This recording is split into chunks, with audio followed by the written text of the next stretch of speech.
бинед дар забони тоҷикӣ мо ҳамихи гап дорем. Un ҳавай мегӯем ку un ҳавай, un ҳамун.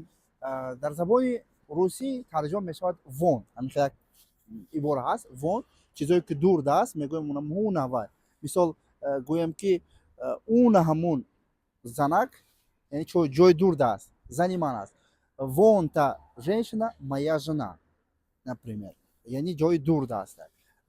Либо un ҳамун занак гуфт, вон та женщина сказала.